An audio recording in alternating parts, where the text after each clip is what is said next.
Governor Dapo Abiodun on Sunday said his administration's decision to engage the youth in governance is to enable them to showcase their innate abilities as well as prepare them for leadership positions in the future.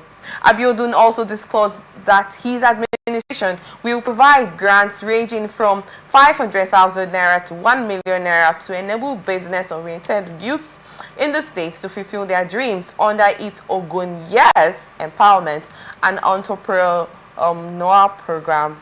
The governor stated this at the first annual Youth Summit and Empowerment Program organized by the Ogun State chapter of the City Boy Movement held at the Cultural Center, Kuto Abeokuta. The governor noted that the strength of any society lies in its youths and maintained that the state government is building a future where the youths are not only participants but innovators and change leaders. The summit, according to the governor, serves as a reminder that hope is not passive but active, adding that hope requires courage to take the first step, challenge the status quo, and believe that they can achieve them. We were just talking about people-oriented decisions, like when the government, it's called democracy for the people. I smiled when I when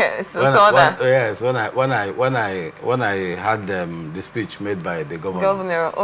So this situation, we've had cases like this oftentimes. I'm sure we've discussed situations like this from different states governments, you know, coming from the Ogun State Governor to actually engage youth. First off, the government wants to engage youth in governance, and secondly, also distributes 500 to 1 million naira grants for the ones that are business oriented. Do you think this is also the people's oriented step? Well, let's first believe that because it appears it's the platform is one organized by an NGO, City Boys. I think I saw City Boys as the organizers and at the background. Let's believe that it cuts across all parties. Okay. All parties. I'm saying this clearly with insights as to the fact that the federal government has established the 747. I don't know whether you're aware of it, the National Values Charter. Okay. And part of the National Values Charter, the federal government actually made its own commitments.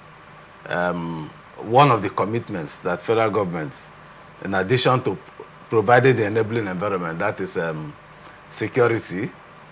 Federal government also actually mentioned that entrepreneurship and employment are key areas, key commitments that they should be held accountable. Okay. And then on the other side, that is citizens' responsibility, the other 7, one thing that came out very clearly, that's under the Citizens Code, is the fact that leadership, and you found out that here, he made reference to the fact that leadership is key. Leadership is key.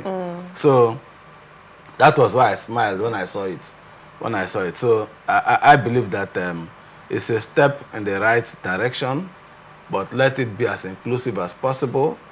And you know that the present government is also committed towards building tech, you know, tech for young people. Yes, tech for young people. And in addition, we also have a Ministry of Innovation and Creativity at the federal level.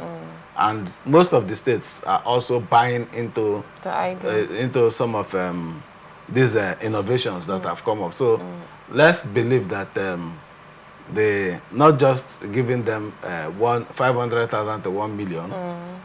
If you look at the exchange rate now, and if you look at the inflation, ordinarily, if you are not careful, you might think that what will that do? I was waiting for you to say that. But again, I was waiting for you to make that statement. But again, you know, we are in the same country, but operating at from different regions. Okay. 1 million may not be much here, but it's also is also big. And well, the question is, what business idea can someone actually invest 500,000 to 1 million in to really achieve it?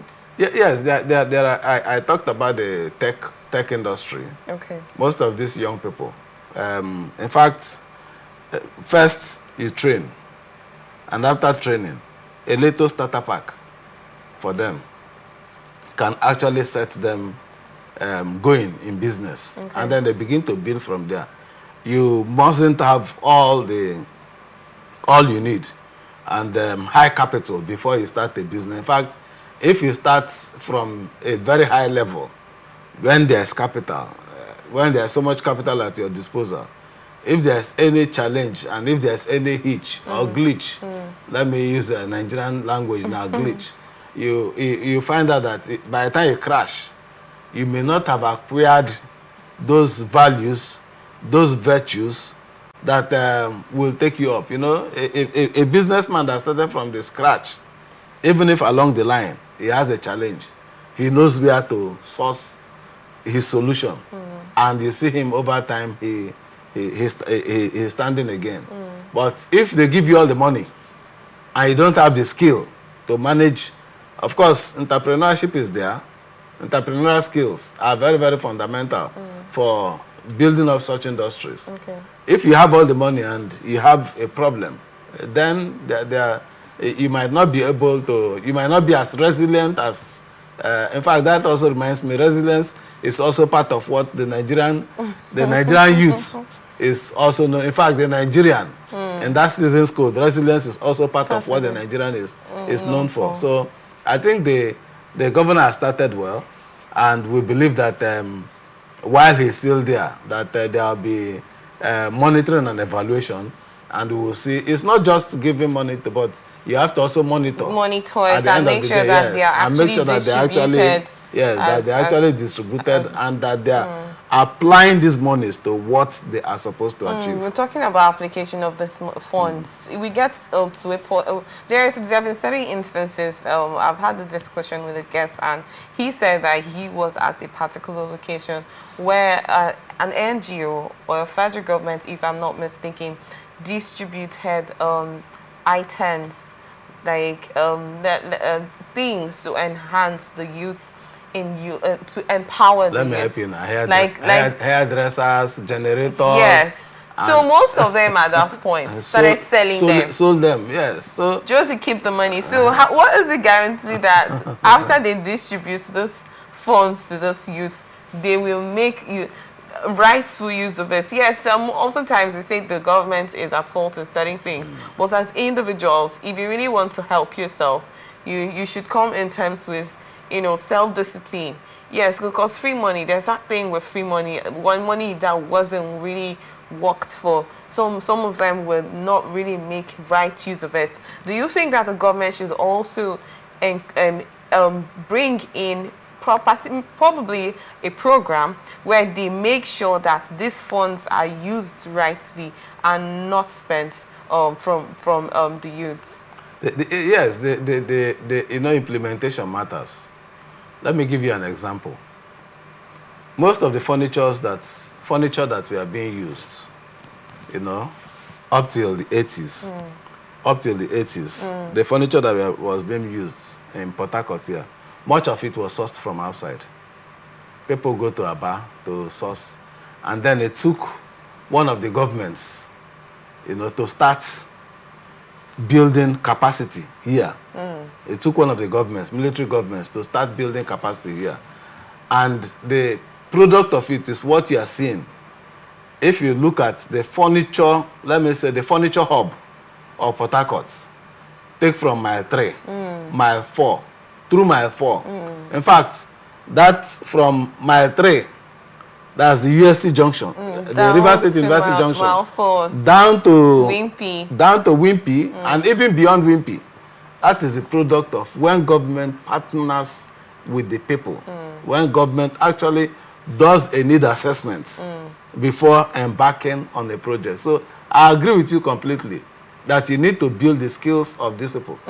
In fact, history has it that many of the original construction firms that we had here, that the people who were involved in those construction firms, that is before the creation of River State, they hadn't any idea about construction.